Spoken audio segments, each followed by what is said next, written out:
I can't believe it. It's finally complete. Overcooked 2 is the monkey that has been removed from my back, and I never have to play it again. Never? Would you like to play it again? Maybe. I might like to play it again. How strange. The Gaming Lovers Podcast with Brendo and Jem. Howdy do, everyone. It is episode 94 of the Gaming Lovers Podcast. I am Brendo. I'm Jem. And we are the Gaming Lovers here for another episode, number 94, as we said. The, third episode of February. I'm not keeping track. I rarely do with the particulars. But it is still the 4 in Feb initiative in progress. We have updates of how our 4 games are progressing that we have chosen to beat in the month of February. I believe that's how it's supposed to be pronounced. It has RU. I always say February. Febu. It's not how it's pronounced at all. Let's just say it is 4 in Feb time. It's a bit easier. Better. So we'll get to where we're at with our gaming goals and the 4 in Feb challenge very soon. This episode of the Gaming Lovers Podcast, we're going to be looking at the not so great entries into the Mario video games throughout history. There are some doozies. Well, yes, there are. People associate Mario with greatness over 30 years. Mm-hmm. And as featured on our best games ever, highest ranked games ever, there were a few Mario ones in there. Yes. But they ain't all winners. They are not. Certainly not all winners. And even the plumber himself has some shameful entries in that franchise. Mm-hmm. You'll see a bit of a trend as to what games kind of really flopped and suffered when we get to that a little bit later on this episode. Right now, though, it is time for gaming goals. I like it. Thank you. It was high. It has stayed high. High energy. Gaming goals this week. We have success on our plates. Yay! Served up, ready to be served. Yes. We had to catch up within, I think, last episode, because it was only a couple of days into February last time. Mm-hmm. We had listeners of this podcast that have joined in the challenge this year that had already outdone us. So... Hey, this isn't a sprint. It is a marathon. But if you can get stuff done early, it helps. It really does. That's always been my method, and it's worked in previous years. So it lit a fire under me. I'm like, I'm going to get stuff done this week, and we did it. So collectively, we have finished Overcooked 2. Yes. Credits rolled. Overcooked 2 was on both of our 4 in Febs this year. Mm-hmm. It's a game we have wanted to play together for a while, to varying degrees. There are some past traumas with this game.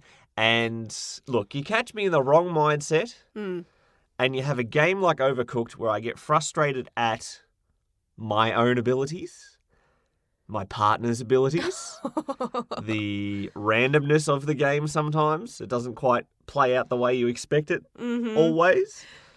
Yeah, just falling in holes. Simple mistakes, simple control issues. You know, you've got this amazing food that you've just spent 90 seconds preparing, and you walk off into the water and it's gone, and hearts break. The people are upset. They're not getting their food, and relationships do fracture. But all of that is beside us this time round because you and I had a very good time playing Overcooked 2. We did. It's the most fun I think I've seen you have play Overcooked 2 since the original, before we ever did that challenge. My medication kicked in this time. That's why. We had a lot of fun, and there has been some extra content. There's free content like seasonal updates, Chinese New Year. There was the Christmas free levels. Mm-hmm. So we've dabbled a little bit in those as well. But there is a lot of extra DLC that we could always get down the road if we wanted to. When the season pass is on sale, it might be sniped. It might be a good purchase to extend our enjoyment of Overcooked 2. Mm-hmm. But as we said, all main levels have been complete. Yep. They've even been 3-starred. You can do New Game Plus and go for 4 stars, but that was optional. And we achieved what we set out to do. Chalk one up on each of our scoreboards. Overcooked 2, done and done. Have 1 down, 3 to go. It's very interesting that the exact same things that caused so much frustration and tension and resentment when we tried to play Overcooked 2 together in the past are the exact same things that made us laugh and be jovial and have a good time when we continuously failed at the same task over and over and over. That would normally send my blood pressure rising. That little vein in the side of my forehead would start bulging with frustration. But this time, laughter built on laughter.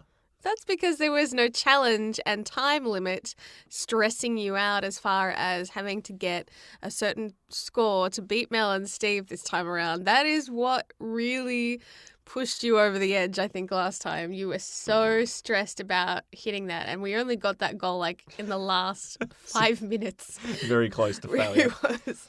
Now, what percentage, just before we move on from Overcooked 2, what percentage of our time together playing this game was positive? Oh, 95? Good. I just wanted you to be on the same page, that it wasn't all perfect. No, there were still moments where I honestly thought you'd rage quit at one point because we failed a level a couple of times and you just got up, didn't say anything, you got up, you put your controller down and you left. And I'm like, okay, well, I guess this session's over. But then you came back, you just got to the bathroom. But the way you walked off. I had to pee so bad. I'm like, okay. It was urgency, not anger. It was urgency. It did not look like that from my point of view. So there were a couple of moments and just a couple of like, what are you doing kind of outbursts. It's all right, I'll serve up that plate you've just left on the bench. No, that one isn't one of the things we need, idiot. We don't squabble normally. We're pretty good. This game brings it out of us a little bit, though. Maybe that's why we don't like it as much. And yet we have survived. Yes. A relationship stronger than ever. The gaming lovers united, defeated a nemesis of Overcooked 2. Maybe we should play around once the player 3 has joined us in June. And see. And Why see would you how... tempt fate? And see how we cope with like when we have had no sleep. Oh dear. It will either be like dying from laughter, we're so bad and tired, or we'll be super snippy. I don't know. It's got to be one extreme or the other. I hear babies strain relationships to begin with. Why would you play Overcooked 2 on top of that? That is asking for trouble. That is a recipe for disaster. You just said that our relationship was stronger than ever. Yeah, but it might still break. It's stronger than it ever has been, past tense. Doesn't mean it's immune to failure. Oh, dear. I don't know what that means for our future, but let's look more at the past. It's not only the only gaming goals we have tried this week. Yes. So, Overcooked 2 is successful, but what else have you been playing? on my 4 in Feb, the 3 other games I have is The Outer Worlds, Jedi Fallen Order. I have not touched either of those. Mm-hmm. But I have been playing Life is Strange 2. And I have managed to finish 4 of the 5 chapters, so I'm nearly done. Very cool. Nice. 80% of the way through. Yes. You're doing well. Yeah, I wasn't sure how well I'd get through it. Actually, after the first episode or 2, I'm like, this is draining because it's heavy content. The story is exhausting and I'm hormonal. It's probably not the smartest choice really for me to have put on my list. So the combination of the two, I finish an episode and I have a headache from tears and the stress of some of the situations they put you into in these games. There have been some moments where I'm frustrated at like the story in a good way. Like obviously it's meant to evoke a lot of empathy for the characters that you're playing as, but also like a bit of anger at the injustice that they face. There was also moments of aggravation, I think, in the 3rd episode with the controllers. There's parts where you're cutting plants and it's a bit of a rhythm game. It's so flawed. I'm like, I play rhythm games and like just the mechanics for that, I was terrible at it and you get told off for being bad. I'm like, are you kidding me? That whole section was just, I hate this game now. Like, it really soured the experience for me, that one section. It's all it takes sometimes. Yeah. So, aside from that one bit, I've been enjoying it. I want to go into spoiler territory. I almost wish that we had like a separate podcast where I could talk spoilers about all the games that I play because I really want to get some of my thoughts off my chest, but I can't. So, anyways, needless to say, the last episode I played, I probably really ruffled my feathers more than any of the others, probably because it's a little close to home as far as the kinds of people that are doing things wrong and giving trying to say this without being a spoiler is really hard. Gives everybody else a bad name, I guess, because of association. So yeah, Does sound like it's quite a tonal shift from the first Life is Strange, which was high school drama, still a slight emotional roller coaster. I mean, you did have murder and sexual abuse in the first one, so there was some heavy content. Yeah, of course. But this one definitely feels more political, as far as some of the things that they're addressing, very current as far as issues that are hot button topics in America specifically. Mm-hmm. But yeah, I think in every episode there's something new that they kind of bring to the forefront in this and challenge a lot of the status quo. And yeah, so Has it been worth playing? Worth playing, definitely. Like more emotionally exhausting than I expected it to be. So it was Let's nice. play video games and have fun. It was nice to see Captain Spirit make a cameo in this. Mm-hmm. Very, very cute to see Chris in there and have him interact with the main characters. So that was a nice little happy moment for me. Very cool. And just one chapter left to go. Yes. So what were your 3 remaining games again for your 4 in Feb? There are 2 similar to yourself that have not been touched yet. Alien Isolation will be played in the second half of Feb. And What Remains of Edith Finch is my wild card in the back pocket, ready to be played at a moment's notice. It's only a 2-hour long game. And so if I feel like I'm having a very slow progress in 4 in Feb, bam. 1 2-hour session, clear a game, it's done. So that's my secret weapon. But those 2 games are yet to be touched. Overcooked 2, as we said, completed. And the other game I have been playing in preparation for finally putting an end to the Kingdom Hearts saga until they make a Kingdom Hearts 4, no doubt, in like 18 years from now. Kingdom Hearts Dream Drop Distance HD on the Kingdom Hearts 2.8 Final Prologue Remix Super Collection. These names are ridiculous, but what is important is the game itself. It is almost like a sequel to Kingdom Hearts 2. It's more of a proper game than an actual spin-off game, like a lot of the other Kingdom Hearts titles are. Dream Drop Distance, although I haven't, gameplay-wise, level-wise, it's not as essential as one might claim it to be, but then you get the cutscenes of what's happening to other characters in between, and a lot has happened that I'm glad I know, and so I'm kind of glad that I've played this. Another good thing is, because my Kingdom Hearts experience has been so spread out, I said on a podcast a couple weeks ago that I replayed Kingdom Hearts 1 in preparation for Kingdom Hearts 3 6 years ago. So this has been a long, drawn-out journey to get to playing all Kingdom Hearts games before Kingdom Hearts 3 comes out, which it did like a year ago, but shush, shush. Now, what is good about Dream Drop Distance is there are some cutscenes that are optional, and they're like flashbacks of what happened earlier in the worlds that you visit, like the Hunchback of Notre Dame and the Pinocchio's Prankster's Paradise that thankfully wasn't as scary as I thought it would be. Just a couple of clown pictures that were a little bit disturbing, but apart from that, I survived. So there are some flashbacks that are optional. If you don't want extra cutscenes, you can tell it to skip it, maybe watch it when you want to, or completely miss them. But more importantly, there are what's called chronicles, where it gives a text recap of what happened in some of the previous games. And so for someone like myself, who has already played the game, it is a helpful refresher to remember where some of the characters fit in the overarching story, what happened to some of them, minor events that I'm like, oh yeah, that was important, wasn't it? Just little things that remind me. I don't think it's a substitute for not playing Kingdom Hearts 1, Kingdom Hearts 2, and Birth by Sleep in particular.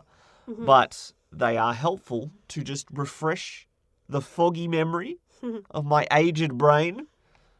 There's been a lot of video games go in and out of this head in the past 6 years.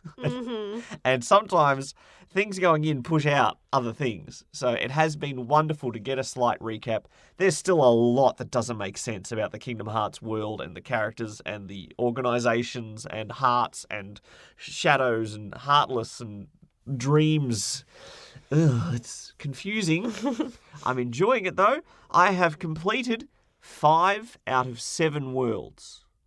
So I'm not quite at 80%. I don't think. 5 out of 7 is very hard to quickly do off the top of my head, fraction to percentile, but we'll just pretend. Maybe like 70 or 75%. Sounds about right. Yeah. So I'm almost done.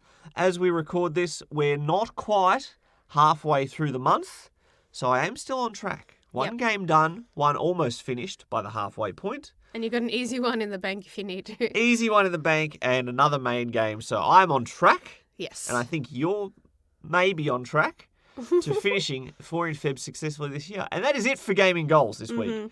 2 games each, which sounds like a lot for some people to play 2 different games in a week. But for me, that is being well behaved and well focused. It's 4 in Feb. We must remain focused. Yes.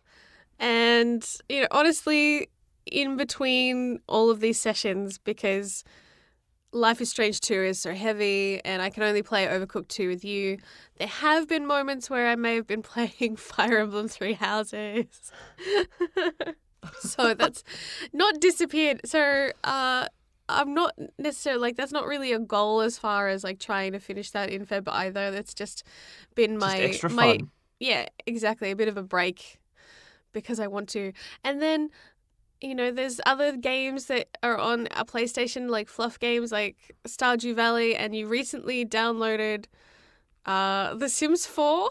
Free on PS Plus. I didn't spend $1, and it is another distraction that is installed. It is and calling my tempting you. name.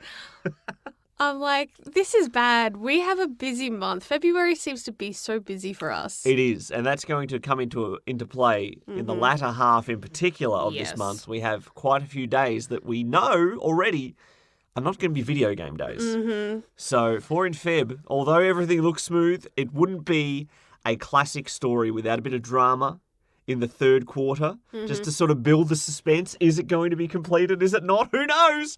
I don't even know. It's going to be 4 in Feb 2020. It's exciting. And that's gaming goals. That's what we've been up to. Hopefully, if you're doing the 4 in Feb challenge, you're making some progress as well. Keep us up to date. You can send us tweets or messages on Facebook or hit us up at thegaminglovers.com. We would love to know how your 4 in Feb challenge is going too. And coming up after this break, we're going to be looking at the dark, sordid history of Mario's early years in particular. Share the love. Follow us on Twitter at Brendo and Jem. That's BRENDOJEM. I, for one, grew up in the 1990s video game landscape of Nintendo versus Sega, Sonic versus Mario. It is head-to-head combat. You chose a side and you stuck to it. Everybody knows Sonic is where my allegiance lies in that warfare, but I can't deny Mario games overall far exceed Sonic the Hedgehog games. That's right, baby. Now, look, I don't want you to take the Mario side because I was trying to keep it as neutral as possible. Please don't pick sides on me now. Overcooked 2 may not be the only thing that strains our relationship. But Super Mario games, while the standard issue entries in the series are quite often phenomenal, while the spin-offs that have had multi-million-dollar profits in the Mario Kart, lesser-known ones like Mario Tennis, and even some of the more obscure ones still doing successful business. Mario Party has got like 15 different entries at this point. Some are great, some not so great. Some are great, some not so great. But if you dig just a little bit deeper, Mario's early years are not all sunshines, rainbows, and mushrooms, as he would have you believe. Particularly in the early 90s, the Mario franchise started to become a victim of its own success as people wanted the rights to make games with Mario in them. Some of them are absolute nightmare factories. Some of them are suffering from being just not quite good enough or just made on inferior hardware that led to them being very subpar games. And there are about 10 or so we could have picked from. You and I did our digging. We found 5 that we think are quite obviously Horrible. very bad Mario spin-off titles. Now, thankfully, Nintendo's a little more picky about what they do with their Italian plumber these days. They keep it mostly in-house. Whereas some of these titles, I think it's kind of like how there's a lot of Disney products out there because people can buy the rights to use that licensed IP. But it's not necessarily official Disney merchandise or product. It's kind of, made by someone else, but they've just borrowed the rights for a little while to do that. So this is kind of what we get from some of these. And that's what's interesting about digging into these. I knew some of these games existed in years gone by. I have actually played one of these titles. Oh, yeah? Legitimately. I paid money to play one of these games at the local video store, but we'll get to that later. But I could have sworn that at least one, if not multiple of these titles were not official Mario games, and yet, in doing the research for this podcast, they are actual, legitimate, official Mario titles. Let us begin. What comes to mind when you think Mario? Just a few keywords. Let's go. As a character, or just as... of the franchise. Just what sort of theming comes to mind? Well, what I sort think of adjectives. Platforming as a key gaming component, anyway. Yep. It's its bread and butter. Adventure, rescuing the princess, kind of, that seems to be a very common theme and thread, which they've even been making fun of now in later games. I'm still waiting on one other one. Is keyboard typing, wordsmithing, is that part of Mario's franchise? Because it was in 1992 Of course with the amazing title of Mario Teaches Typing. Educational video games, good and bad. Yes. Educational games can be good as long as they're built for the right age bracket, with the right challenge, with enough varying interest to hold the attention of the gamers that are enjoying it. Yes. And look, I enjoyed edutainment as I grew up. I had lots of edutainment video PC games. You had the same? No, not as much, actually. Not as much? Which is kind of surprising. You think my parents would be wanting me to play more games that were educational, but most of the video games that we had in our house were just fun. Okay. That notwithstanding, some video games still teach you things, puzzle solving and problem solving and just getting from point A to point B, even if it was just like fetch quests.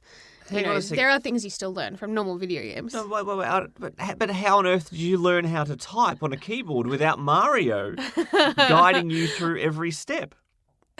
I learnt how to use Word doc by typing up essays for school. As a kid, looking at a keyboard, I was bamboozled as to why it wasn't in alphabetical order. Obviously, as you get older and you understand that some letters are more prominently used than others, for some reason, the old QWERTY keyboard works out pretty well. But Mario himself, teaching people how to type in the early 90s, MS-DOS 1992, it also came to Windows and Macintosh in 1995, and it's not what came to mind when I thought of first video game franchises that teach you how to type. House of the Dead, a light gun shooter, had a variant of it called Typing of the Dead, where a zombie tries to attack you, it'll have a word on it, you type the word quick enough, and it'll stop the zombie from attacking you. Yes. That is how everyone should learn typing, not through Mario's bad lo-fi graphics, and basically the blocks, the enemies, have letters on them, and you push the right letters in the right order, and you will see Mario make his way slightly jitterishly through a platforming landscape. Yeah. You'll avoid thwomps, and it just looks like it should be so much fun. But I have a couple of objections when it comes to Mario himself being the person who should teach you how to type. The first of which, how does Mario have a grasp on the English language? Well, he's an American-Italian plumber, so he should theoretically speak English. Is it proper English to say it's a me, Mario? Would it not be better to say it is I, Mario? He doesn't even have grammar, and grammar is still an important part of typing. You need to have the words in the right order as well. From an educational standpoint, I agree with you. From a cultural standpoint, technically, one could say he's still speaking proper English. It is just a cultural slang or form of expression that he is using. Okay. I'm getting into linguistics now. No, that's fine. That's fine. But what about on a plot sense? Like, you bring everything out of the equation and just give me a good story, I'm all for it. But the person, the plumber himself, teaching the typing, let me just give you the plot, okay? The CD-ROM release. To an educational game? Of course there is. The CD-ROM release had Mario Teaches Typing, and it even got a sequel, Mario Teaches Typing 2. Oh, really? And the CD-ROM release features a story in which Mario and Luigi encounter a magical typewriter. All's going well so far. If it's magical, then let the typewriter do the work for you. Why do you need to learn how to type? Okay. Yes, that's very true. But you type in, it's like a death note, okay? You type in what you want to happen and it happens. So Mario attempts to type a phrase that would destroy Bowser's castle, and he incorrectly types it, which then destroys the typewriter. And you have to collect the pieces of the typewriter through game lessons, okay? And then when the typewriter is fully repaired, Mario is able to type the phrase correctly, resulting in the destruction of Bowser's castle. First off, I'm sure there's some illegalities about destroying people's property with magical typewriters. Secondly, Mario himself can't even type in the commands at the start of the game. He is not qualified to teach us how to type. Well, he's a plumber. You say he's a plumber. Is he a qualified plumber? I'm yet to see him fix a pipe. He goes and slides down them all the time. Maybe he's cleaning them as he goes. Toilet brush in hand. Yes. Now, the best possible news is, as we mentioned several episodes ago, the Internet Archive has preserved so many MS-DOS games from this era. You can play in your internet browser for free and completely legally, unlike Mario's attempts at destruction. Now, Mario Teaches Typing is available in that as well. So you too can be taught how to type from an illiterate plumber. It doesn't sound like it should be a qualified teacher. That's all I'm saying. That's all I'm saying. Oh, dear. Maybe that should have been in my 4 and Feb. The 4 disastrous Feb. Not too long ago when we were in Akihabara and we were at Super Potato, there was the Virtual Boy that we got to play. Thankfully, this game that I'm about to mention was not the one that they had connected to it. Mario Clash, which came out in 1995, which was supposed to be like a 3D, I guess, version of, the Mario Bros. Arcade game. Yes, that is a game that I played on the Atari 2600, the classic Mario Brothers, not Super Mario Brothers, but just classic Mario Brothers. Yes. It's a fixed screen. There are turtles and Koopas and Goombas and all sorts of things. You can only attack them from underneath, and you can play 2-player. It's amazing.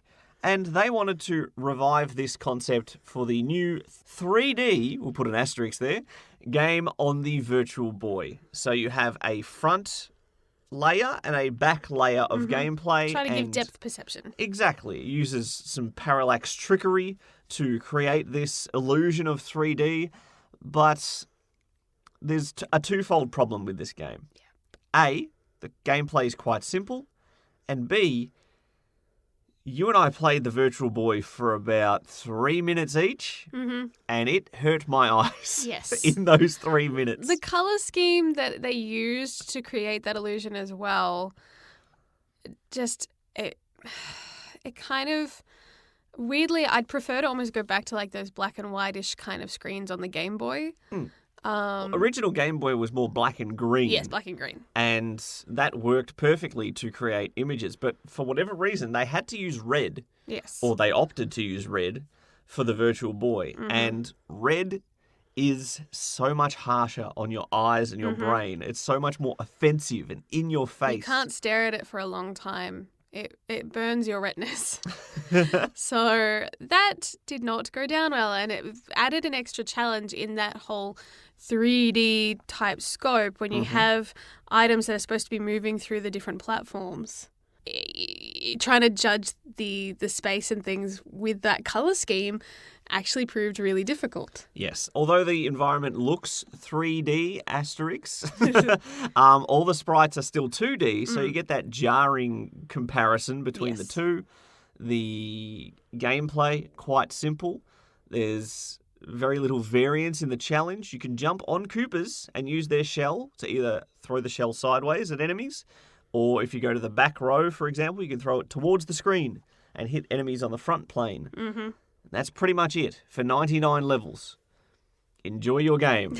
No reward for beating them all. There's no saving of your progress. Ugh. So it's very simple, rather badly executed, and on a questionable piece of technology as well. Yes. Mario Clash, not the best. Fun to play for like a moment in a store to just enjoy the history of gaming, but not something I think I'd care about owning. Yes. Another game that was released in 1995, Mario's Game Gallery. Basically, some genius had the idea of how fun would it be to play regular card and board games against Mario. Not a terrible concept. If there was more personality maybe injected into it, some better variety as well, I think it could be done way better today. Yep. But this...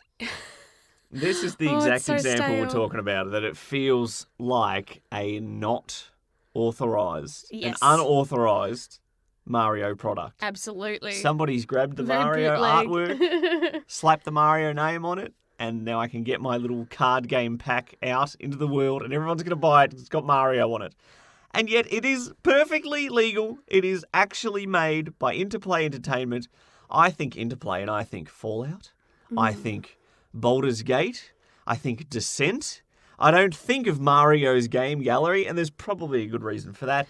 It is bad. Is this the first instance where we have Charles voicing Mario for the first time as well? That's 100% correct. Ah! This is a very interesting fact that I didn't realise. I thought Mario 64, Super, don't forget the Supers, Brendo, Super Mario 64 was the first time that the famous Yahoo! It's a me, Mario. We thought that's where the voice began. Mm-hmm. But no, it can't start on such a high note. There has to be No. like a practice run beforehand, the audition almost. Thankfully, not many people have heard it. Charles Martinet had his voice put into Mario's Game Galaxy, the first game ever to feature, I said Game Galaxy, which sounds like it should be so much better. It was Game Gallery.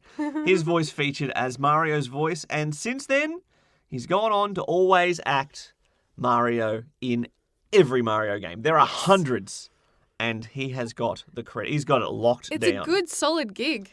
Not only that, he also voices Luigi and Wario and Waluigi, and so he is just raking in the bucks. He has a long-term gig. A little bit like Mel Blanc voicing like basically all the characters. Mm-hmm. Now, in case you were wondering about the amazing, like we said, adventure, platforming, the things that Mario's famous for, none of that's here. Instead, you get checkers. You can play Go Fish. Woohoo! I do like playing Go Fish. I don't mind it in real life, but against someone that is like this 2D character that's kind of just dead staring you. You know what? I might have liked it as a kid though. Maybe. I loved playing virtual board games and card games on the PC a lot. I grew up Solitaire. on, yeah, exactly. Pyramid, all those different ones. I played Mahjong like so much. So I might have. No, but you're choosing games that are far too exciting for the Mario's game gallery. We also have dominoes. And How do you play dominoes? well, you stack them next to each other with the right number, Mexican train style. You actually play dominoes that way. It's not putting them, standing them up and knocking them over. I always associate that with like making a long line and then tipping them over. Oh, honey. You can actually play dominoes. Okay. And learning something. Not from the educational games, but from our discussions. Mario's game gallery has taught you something. There you go. And most importantly, I think, the highlight of this little series of games is backgammon, which, of course, everybody grew up enjoying backgammon, right? No. I played it. Did you? Yeah. Do you know how to play backgammon? It's been a couple of decades, though. I was a chess nerd growing up. I'll admit that. I know how to play chess. That's just as goofy as anything that I've admitted on this podcast. I used to love chess. At about 6 years old, I was playing chess. And I had a chess set which folded out, and it had this. You could play chess or checkers, and if you flipped it inside out, it had backgammon inside. And nobody I knew how to play backgammon. I had no literature on how to play backgammon. If you wanted to learn something back in those days, there was no Google. So I just an instruction book. made up my own backgammon rules. And I don't know how to play backgammon, but Mario does, and he can teach you. And the fifth game and final game in the Mario game gallery is Yacht. Like a boat? Like it's a boating game? No, it's actually just Yahtzee, but they felt like they'd push the boundaries just by using Mario's likeness, that they couldn't use the term Yahtzee. Too much copyright. Basically dice poker. Yes. At least everyone knows how to play that. How good is that? Mario's game gallery. You don't see Sonic the Hedgehog playing checkers. There's a reason for that. He's cool. Mario is not. To be fair, how many people play games like Red Dead Redemption, The Witcher, even Knights of the Old Republic, and spend hours playing the card mini games inside these big games? I don't want to tell you how many hours I played Triple Triad in Final Fantasy VIII. But I remember one of the biggest comments when The Witcher Netflix series was being made. Everyone's like, if they don't show him playing Gwent, then we riot. And, you know, it's an aspect of it, even though it's not the whole game, obviously. It's still a beloved part of the game. So there is, for me, like, so long as it's well executed, card games, even in digital format, can still be a lot of fun. There's a big chunk of gamers who love digital card games that are like, you know, Magic the Gathering, but digital and things like that. And they're huge followings. Yeah. So there's a market out there. It's just execution. And I think, especially because time has not been kind to these games, they have aged badly. And when they're done in a rush, cheap way, it shows even more all these years later. Okay. I will give you that, but I will say as our final word on this that Magic the Gathering, Gwent, Pizark, Triple Triad, all far more interesting than backgammon. Can we agree on that? Yeah, I think we can. Pure Pizark. That's 3. We've got another 2 of these crackingly bad Mario games coming up after this break. You're listening to the Gaming Lovers Podcast. Want to join the conversation? Visit thegaminglovers.com. Record your comment or question by clicking on the button on the right-hand side. And you could be featured in the next podcast. Complete this sentence for me. Where in the world is... Carmen Sandiego. Correct. It's the first thing that comes to mind when you utter that phrase. So many people who grew up in our era understand where in the world is Carmen Sandiego. She got Netflix all these years later, and animated cartoons.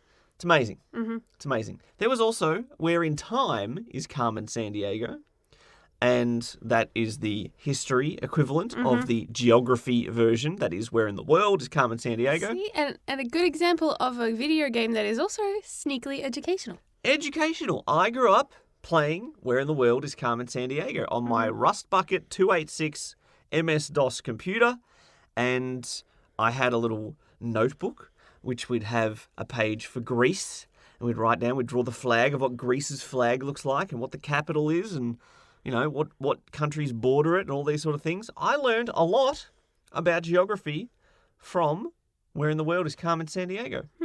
Now, did you know that Mario took a stab at imitating that? Because anything that's successful can be ripped off and repackaged, right? Right. So we had 2 games that were launched again on MS-DOS, but also in latter years, they had Super Nintendo versions released, which used sprites from Super Mario World. Those 2 games were Mario is Missing and Mario's Time Machine. Mario is missing somewhere in the world. Oh, no. And Mario's Time Machine, you're travelling through time. Where in the world is Mario? Mario! It's awfully similar, if you ask me. Now, cast your mind back to the 1990s, the mid to early 1990s. Super Mario World, I didn't own it, but I had a friend who did, and we played it all the time. We loved it. We loved its gameplay. It is like known as the pinnacle of 2D platforming in that era, and possibly forever. And you go to the local video store and you see another Mario game on the shelf. In this case, with us, it was Mario is Missing. And we think, oh, there's another Mario game we didn't know about. You look on the back of the box and you see sprites that look exactly the same as Super Mario World. You're like, yes, more gameplay. And he's missing. We're traveling around the place. If you opted to go for the Time Machine one, how good does a Mario time traveling game sound? This is incredible.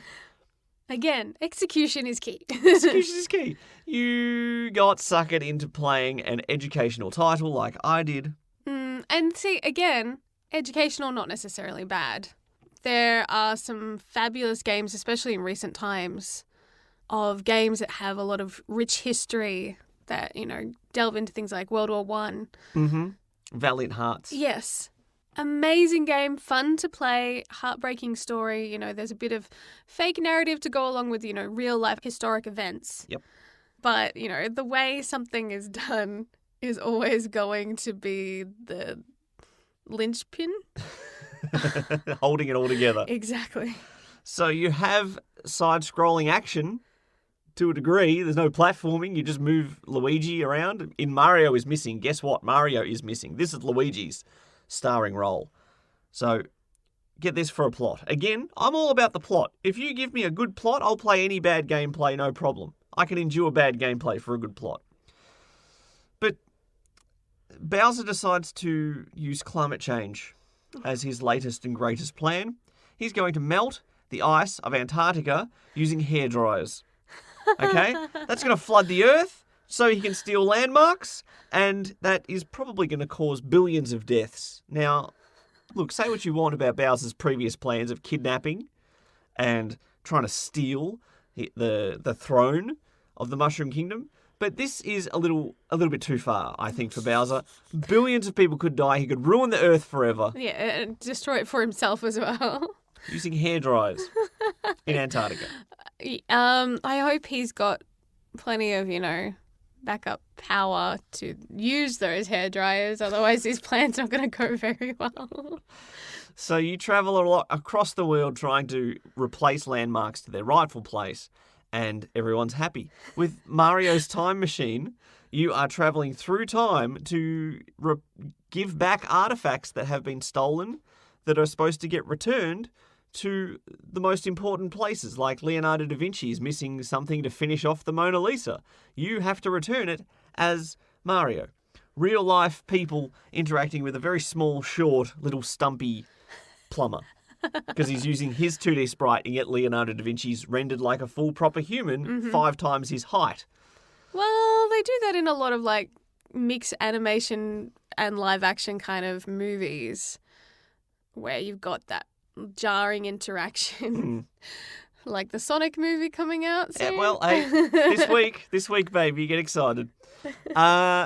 Finally, to finish off the gameplay aspect, like we said, there's very little in the way of platforming in these games, but instead you get to play Mad Libs. Not the worst addition to a game. I like Mad Libs. To successfully complete a mission in Mario's Time Machine or Mario is Missing, You have to fill out basically an essay with the correct answers of the year, the city, what the cultural environment was going on. Very entertainment, like you said, and not what I signed up for back in 1995 when I played this game, thinking it would be another good 2D platformer, and for that I have a grudge against it, and it is going on the list of the worst games. In case you needed just a little bit more, at the end of Mario's Time Machine, Bowser is seen crying because his plan didn't work. Does he usually cry at the end of other games? No. He might be angry or, distressed, but you never see someone of Bowser's magnitude of villain crying. So, interesting. Not canon.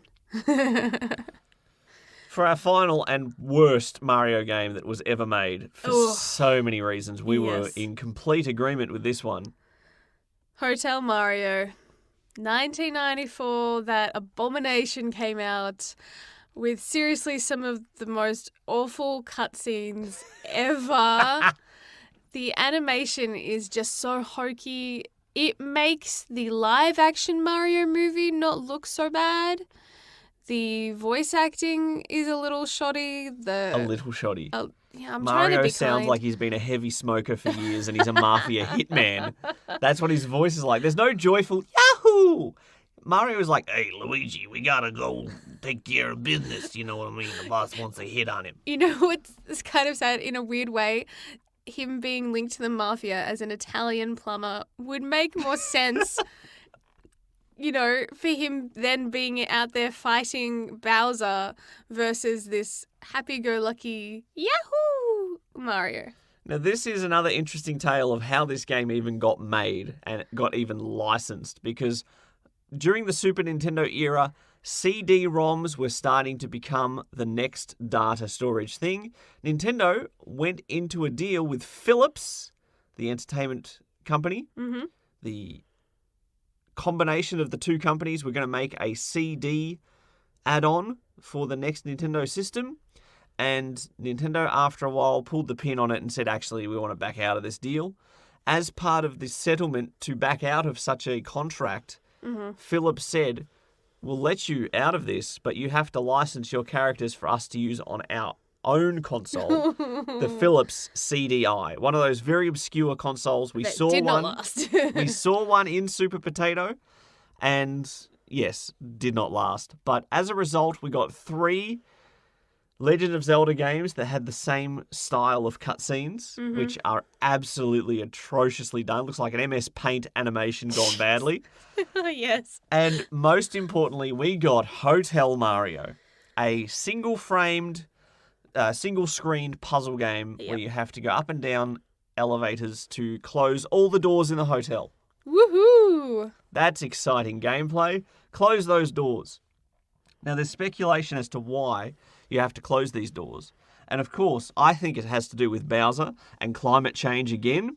Because if the air conditioners are on in those hotel rooms, to save power bill, you need to close the doors, right? So Mario's going around to try to save the planet from Bowser's climate change schemes once again. What a hero. Close those doors, Mario.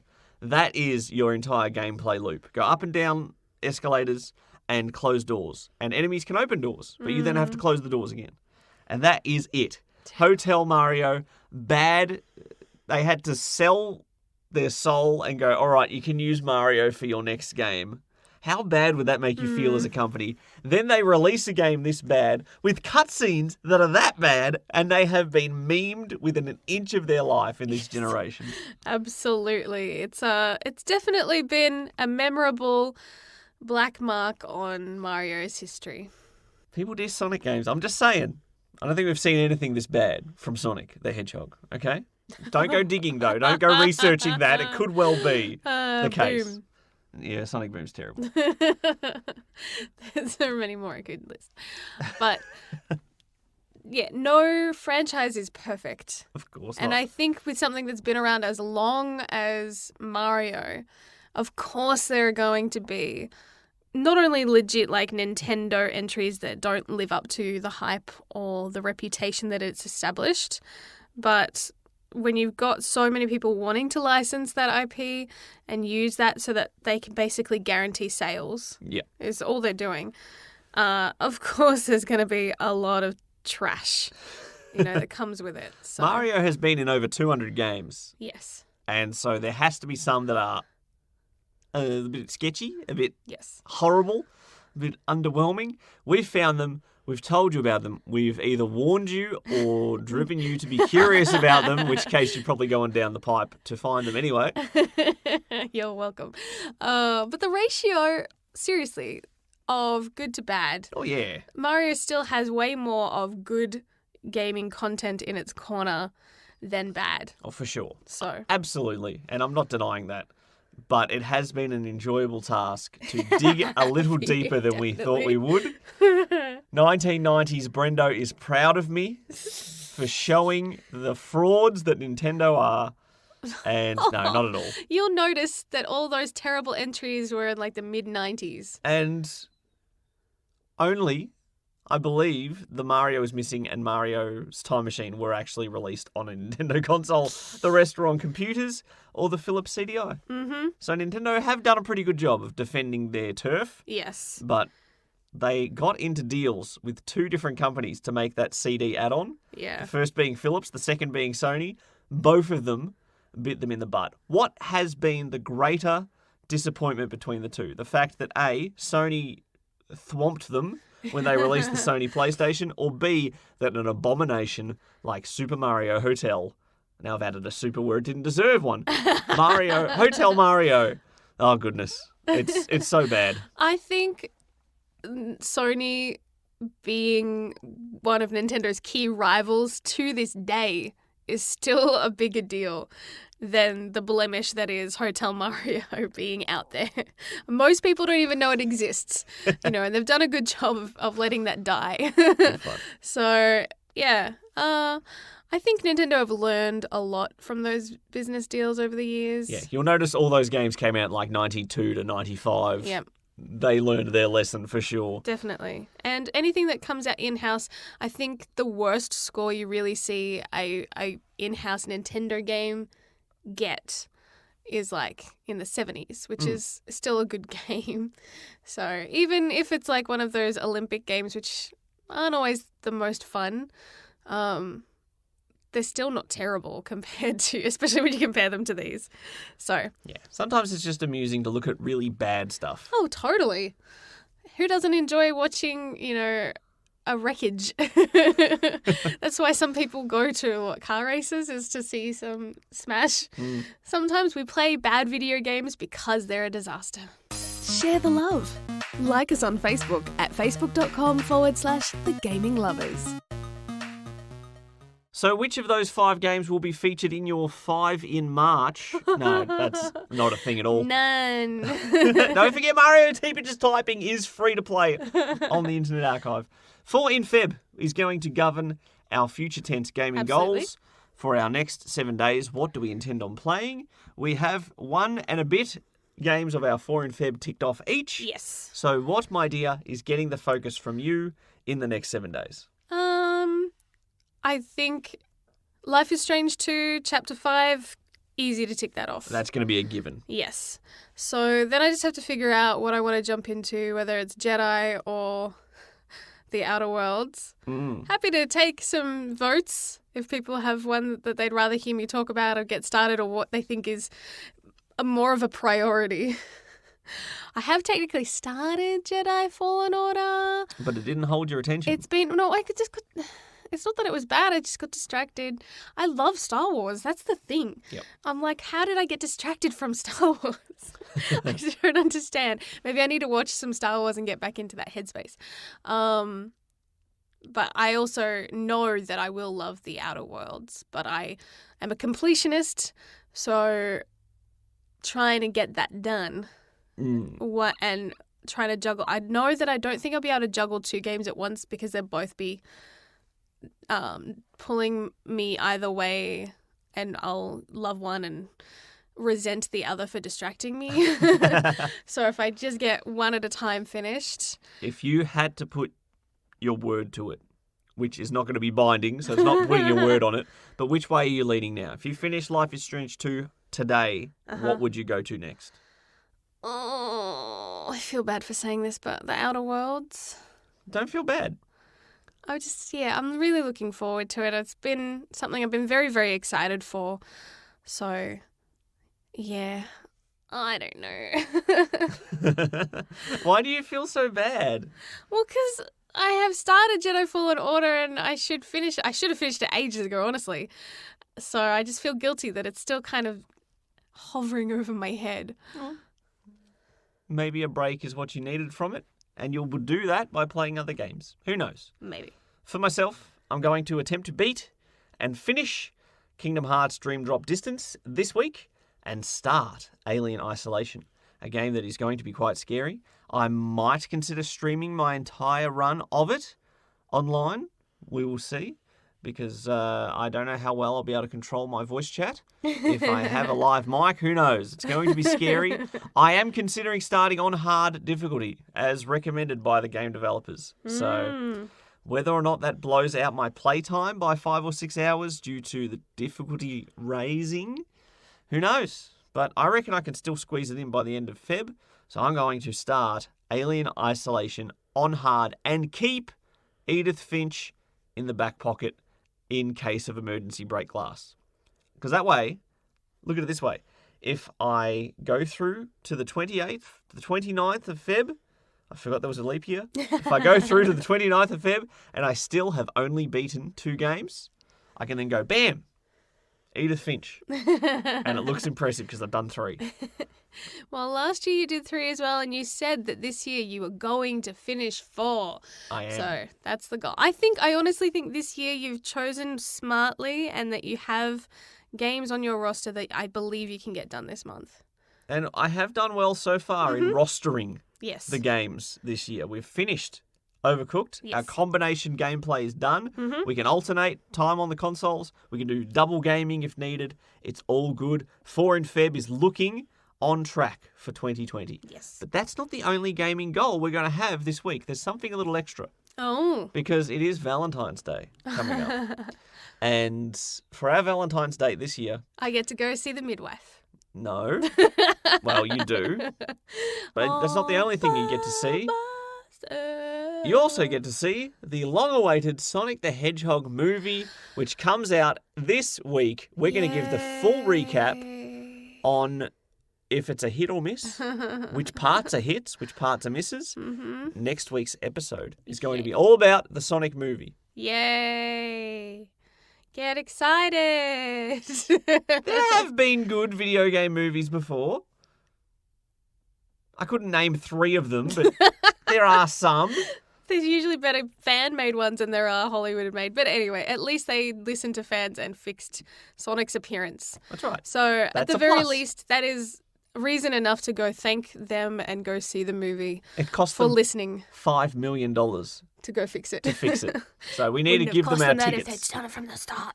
Anyways, That's it. thank you so much for joining us this week. We hope you'll join us again next week. Unless, of course, you hate Sonic and now you've been put off listening to next week's episode. Hey, but sometimes it's enjoyable to hear about bad things, right? Oh, It's you're like assuming it's going to be bad? It's like a wreckage. Sometimes you can't look away. That's been the theme of this episode, hasn't it? Until next time, bye, Anara. Chusky. Thanks for listening to the Gaming Lovers Podcast. For more episodes or to watch some live stream gaming, visit thegaminglovers.com.